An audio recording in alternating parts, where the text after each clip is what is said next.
All right, welcome back to another episode here of Whiteboard Medicine. We appreciate you checking it out. Today we're going to be talking about a topic near and dear to my heart, and it's one that can be really tricky, especially in the emergency department setting, and that is occult cardiogenic shock. We are excited to share with y'all that we are really buffing up our YouTube members community. If you've been finding this content helpful and you want more structured, deeper content, easier access to us, the YouTube membership is where we house all that. Members get early access to videos, exclusive members-only videos with study guides attached, and we're going to start doing around 10 members-only educational posts each month. It's all hosted right here on YouTube, easy access, and you can join for just a couple of dollars. If you have any questions, let us know, and we hope to see many of you there. Diagnosis that everybody has probably missed, maybe without even knowing that you missed it, and it can really lead to some difficult and tricky patient outcomes downstream. And that's not to be anyone's fault. This is a really tricky diagnosis. So we hope from this episode, you're going to come out of it on the other end fully fluent in all things occult cardiogenic shock. So the next time the patient walks through that door, you're going to nail that diagnosis, and you're going to really help that patient out in a meaningful way. So no further ado, occult cardiogenic shock. Why cardiogenic shock is often missed. Well, cardiogenic shock can be misdiagnosed, especially early on.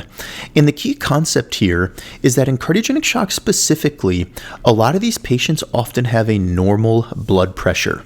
But this does not equal adequate cardiac output, right? You talk about septic shock. Most of these patients in septic shock are hypotensive. It's screaming in your face, right? Same thing with hemorrhagic shock. Someone's exsanguinating from their bleed. Often they're getting hypotensive. But in cardiogenic shock, the cardiac output is the real harbinger that is leading to the shock state or the tissue malperfusion. And you can maintain a normal blood pressure for a significant period of time, even with a really poor cardiac output. So that normotensive patient with significant end organ injury, they have an AKI, a transaminitis, a lactic acid, they're a little sleepy and confused. That patient might be in occult cardiogenic shock, even though they are normotensive, even though their MAP might be 65 or 70 or even higher. And that is why this is such a tricky diagnosis, because patients may appear normotensive. They might even be warm. Someone might even call them septic rather than cardiogenic. But if we work to define occult cardiogenic shock, what are we actually talking about here? Well, occult cardiogenic shock is when there's impaired cardiac output without overt hypotension. And that might mean that the MAP is greater than 65 millimeters of mercury. But the patient's going to have signs of end organ malperfusion, and that is the key here. End organ malperfusion. They're not getting enough oxygen delivery, enough blood flow to their vital organs. And that is what's going to tell you, this patient might actually be in we cannot speak well, occult cardiogenic shock. They might have a rising lactic acid. That lactate might have been 2, and then you repeat it, and now it's 3.2, and everyone's like, why is their lactate getting worse? They might have oliguria or decreased urine output if you're paying close enough attention, right? They're just kind of trickling out a little bit of urine output. They're often a little bit altered, not all the time though, but often, maybe not necessarily confused, but they'll say they're just a little drowsy or they're a little fatigued. That is their brain's way of saying, hey, I'm not getting enough blood flow either. I'm not getting enough cardiac output up to me either. And in these patients, they often have a high systemic vascular resistance because cardiac output equals stroke volume times heart rate. Okay, so when the stroke volume decreases because it's cardiogenic shock, the heart rate tries to increase to compensate, but many of these patients are on beta blockers. So not a lot of them are able to mobilize tachycardia, so the cardiac output starts to drop. But to try to maintain the mean arterial pressure, the body vasoconstricts, it increases the systemic vascular resistance. And this might maintain a normal mean arterial pressure for a little bit. So their MAP might be normal, because they have a high systemic vascular resistance, even though they have a very low cardiac output. But this high systemic vascular resistance does not necessarily translate to adequate organ perfusion. Oftentimes, the high systemic vascular resistance, that vasoconstriction, worsens the cardiac output because the heart's trying to pump against more afterload. Okay, so it might actually worsen the cardiac output and worsen organ perfusion, even though it maintains a normal mean arterial pressure or normotension. Right? Are people starting to see why this is such a tricky diagnosis? So the map can be misleading, particularly in cardiogenic shock, for a couple of different reasons. One is endogenous catecholamines, right? Just like norepinephrine and epinephrine are vasopressors, they are catecholaminergic vasopressors. Our body produces catecholamines itself. It produces norepinephrine and epinephrine. And that causes vasoconstriction, right? That high systemic vascular resistance, and it can maintain MAP. If you're giving exogenous pressors, right, they might not be hypotensive, but exogenous pressors increases afterload, just like endogenous pressors. So as your body increases that systemic vascular resistance and maintains a normal mean arterial pressure, it often is actually worsening your cardiac output. As you increases that systemic vascular resistance even further, the left ventricle cannot overcome that afterload, and perfusion worsens despite acceptable blood pressure, and that's a spiral. So then as the cardiac output worsens even more, right, your systemic vascular resistance is going to go up even higher, and it's going to worsen your cardiac output even more, which is going to cause your systemic vascular resistance to go up even higher, and et cetera, et cetera. And that's kind of that spiral of cardiogenic shock. And eventually, you will get hypotensive. You will drop your blood pressure.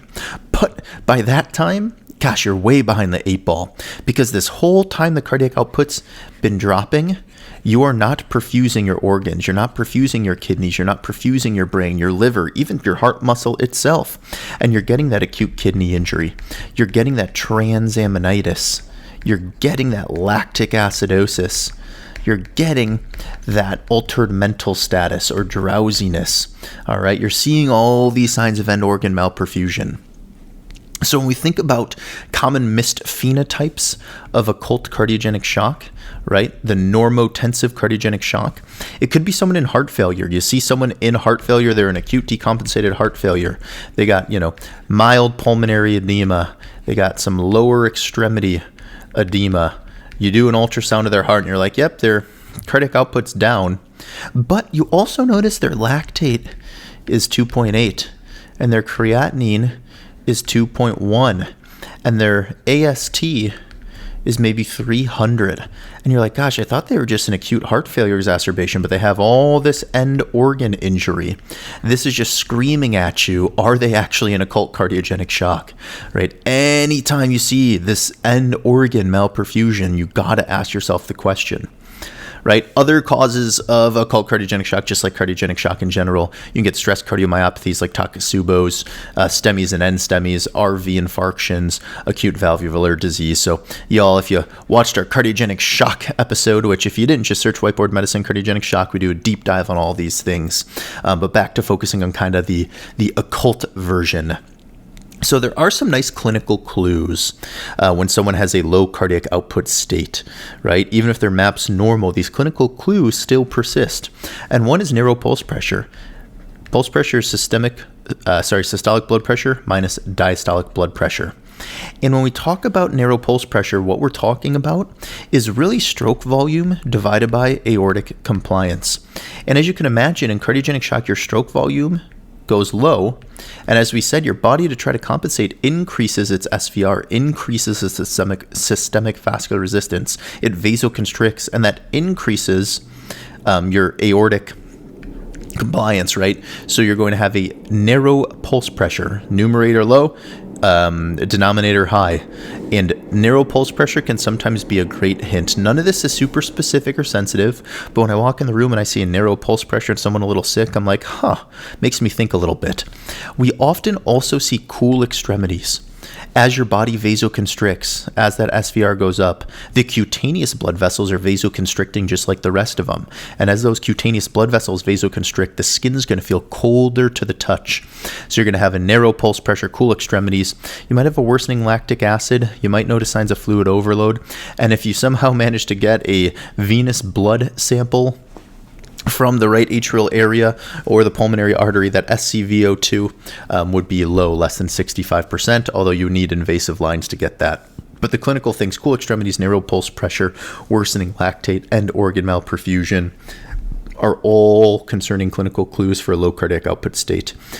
We wanted to throw this in here, if you're able, and this is a skill that we all should keep honing in and developing, and that is bedside ultrasound. Echoes answer a lot of these questions. Well, I shouldn't say answer, but can certainly lend to the answer.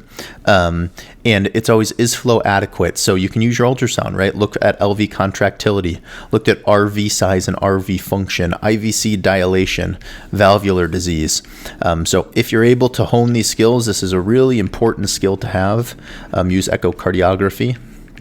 And this is something that in someone with that degree of end organ malperfusion, when I see someone with AKI and transaminitis and a lactate, I put a probe on the chest. I tell all my trainees, put a probe on the chest, put a probe on the chest, put a probe on the chest. You will be baffled with what you find sometimes, even things you didn't expect, right? Like, oh gosh, look at that huge pericardial effusion. That was unexpected. Are they in tamponade? Yikes. So put a probe on the chest and work on this skill if you have not had the time or training yet to really hone in on it. The harm of misclassifying and missing occult cardiogenic shock is really a couple-fold. I mean, one is that you might manage it wrong, right? You might be giving this patient fluids because their blood pressures are a little bit soft, even though they're in cardiogenic shock. You might give them excess vasopressors once their blood pressure drops, and that will actually worsen their cardiac output, right? We said it's going to increase their systemic vascular resistance, which increases the afterload of the heart. And then the heart that's already weak is trying to pump against a higher afterload, and it's going to decrease the cardiac output further. But even more importantly, the treatment for cardiogenic shock is not one that's easily done anywhere but an intensive care unit, right? These are patients that often need inotropes like dobutamine and milrinone, pulmonary artery catheters, also known as Swan-Ganz catheters, to help titrate some of these therapies. Some of them even need mechanical circulatory support like intra-aortic balloon pumps, although falling out of favor, Impellas. Some of them even need ECMO, right? So these patients are really sick, and when they end up kind of becoming obviously very ill, one might say crumping, it tends to happen fast, and if they're in the wrong location in the hospital, these patients often have really, really tough outcomes. So management framework here: identify low cardiac output physiology, right? Look for end organ injury such as creatinine, LFTs, lactate, mental status, urine output, and then look for other things like narrow pulse pressure, okay? Narrow pulse pressure, cool extremities, and really, if you can, bedside ultrasound, put a probe on the chest. Minimize excessive afterload once you identify it, right? Vasopressors are not this patient's friend. Think about inotropes early, which just gets into some general cardiogenic shock management, which we're not diving into in this episode.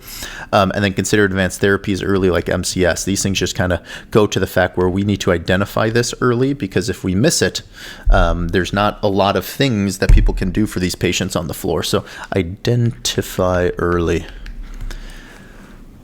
All right, here's a little pressors versus inotrope discussion, which, we're going to leave in this for the study guide, but we probably won't go over it in this episode.